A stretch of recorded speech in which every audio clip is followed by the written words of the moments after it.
Hello, I am Damon Crater. Hello, Father. Hello, Mother. Hello, Father. Greetings from camp. Hi, Martha. What?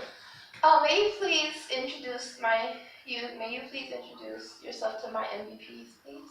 Hi, MVPs. My name is Damon Crater, and I am the father of this lovely lady. Hi, Father. So today we're going to be talking about the Black Republican. So Can I say your mama? no. So Dad, tell my friends, my MVPs, a little bit about yourself. I'm a Black Republican. I'm the daddy. I'm guns. So how did you become a Republican? In 1992 was the first year I voted. I voted for a Democrat, Bill Clinton, and he continued to close down some bases, and I felt very disheartened by the closing of the bases and felt very disheartened about the closing of other companies that I felt we worked hard to get. And so I started doing research, the difference between Republicans and Democrats, and I felt the way I believed Republican was better. Do you support Donald Trump? I support him as my president. I find it interesting that we talk about, look what mess President Obama came into, but he was giving hope. But he's saying, well, President Trump came into a good thing because Obama came into a mess. He didn't create any more jobs. He didn't create anything else. And now Trump's in there, and just because he's a Republican and he sounds crazy, we're going to say, well, he's messing up. Let's give him a chance. So far, he's closed a lot of small businesses, but he got 3 more years to go. What do you think about the Affordable Health Care Act? I don't have a feeling for it. I do have a feeling is that if we had jobs that they promised, be it where we could have jobs that pay $20 and $30 an hour, then we can carry our own dependents. And I feel that they should allow us Americans to put whatever dependents we want on. I.e., I should put my mother and my mother-in-law on my insurance. But I can't really speak a lot on the Affordable Care Act because at least people who didn't have insurance have some. But it's weird to me that we're going to tax you if you can't afford to have insurance, even though you're too poor to have insurance. It sounds silly to me. Okay, so my thing is, so I understand where you're coming from, but I also don't understand as a Republican and Donald Trump taking away Affordable Health Care Act. It has helped a little bit of the lives, and has helped people be able to afford going to get great health care. First off, Donald is not talking about taking it away. He's talking about changing it. And even on the concept of him changing it, the Republicans that agreed with he needs to change it have decided that what he put on the table wasn't acceptable either. I think the problem we have is we keep talking about Republican, Democrat, healthcare. My mom, I don't care if she's Republican or Democrat. My cousin, I don't care if she's Republican or Democrat. A person with cancer, I don't care if they're Republican or Democrat. A person down of age, I don't care if they're Republican or Democrat. A person that has anything, whether it's Republican or Democrat, has nothing to do with it. What has to happen is a unified America has to get together and say, this is an issue. Again, the way you get that, take care of that issue. Even if you make McDonald's, I hear people talk about McDonald's jobs get $15 an hour. Give them the $7 an hour, but make it where they can have, McDonald's has 30,000 employees per state. Make them where they can have employee-sponsored healthcare and make it affordable. Make it a sliding scale. So they can have Health Alliance or any other good Blue Cross Blue Shield they could pick, but instead of charging them $40 a paycheck, which they can afford, charge them $10 a paycheck. And they have the same insurance as someone who works as a doctor or lawyer. It's simple. What do you think about him building the wall? I don't think nothing about it. Again, I heard a comedian say, he's talking about building a wall, has he heard of airplanes? And that's just the truth. You know, with or without a wall, people come from Cuba on boats, on inner tubes. So whether you build a wall or don't build a wall, I think it's good fodder. I think we can talk about it as far as for fun. But the truth of the matter is that doesn't matter. What do you think about him saying Obama tapped his phone lines? Let me ask you a question. If he didn't say the ex-president tapped his phone line, and we didn't have him with the talking about the Russian people, will we talk? Will we care? May you repeat that question? And If he didn't say President Obama tapped his phone lines, or didn't say, or we didn't have them saying the Russians helped him, that he's helping with the Russians, would he be relevant, even as a president? What is he first? He is a media person first. He's a businessman second. So people go to what they know, and what he knows is social media.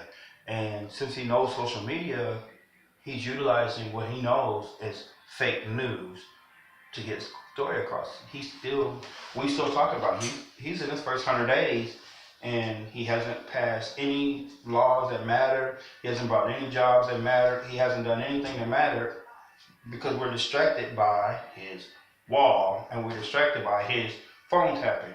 Let's say his phone was tapped. Do we care? No. Let's say his phone wasn't tapped. Do we care? No. So while we're caring about the issues of nothing, nothing's getting changed out of it. well, since he is the president, I feel like he should start changing things. He's just taking down the businesses. I just think that you say, like when we were talking before in different conversations, you say you don't know where he's going with it. Correct. But right now he's taking away jobs that people need. Again, if you're taking away, we're talking minimum wage jobs.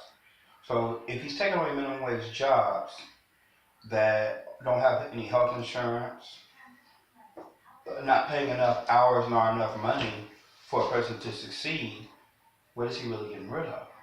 Nothing. Now, when he starts, let's see what he brings. If he brings us jobs, people forget that as a business person, we'll see if he brings back. I'm from Danville, and we had General Motors, and we had T-Pack, and we had Chuckles, and we've had General Electric. When you Decatur, Illinois, had Goodyear, and there was a place in Grand Tour, which is where we live now, that had a place called Grand Tour Products that had Mitsubishi parts and Galant parts, and we had Goodyear, and they was paying great money. If he brings those jobs back in place of, because the president before President Obama took away those jobs. Yeah. And we need someone to bring those jobs back. And we should see if he's talking about bringing those jobs back. Well, that's what he said in his I have a dream speech, so to speak. And everybody becomes the president. I have a dream. I'm going to change things. Let's see what he really does. Well, that's all the questions I have for now. I have a question for you. Why do you become a Democrat? Because I know you're a Democrat. I have not chose yet. I am processing. I have a few more months to process of what I want to do for myself. I like that in you. Well, I will tell you this much. Just like I told you before, and for your listeners who, here's Republican and Democrat. Both of them have good. Both of them have bad. I told you that. The Republicans feel that you get your lazy butt out and you work. You load 16 tons and eventually you'll get ahead. The Democrats say, as long as we're paying you $8 an hour, you'll never get ahead. Let us help you. As people used to say, 6 of one, half a dozen of another. And I have a question. What made you decide to do this video? What made me decide to do Black Republican? Yes.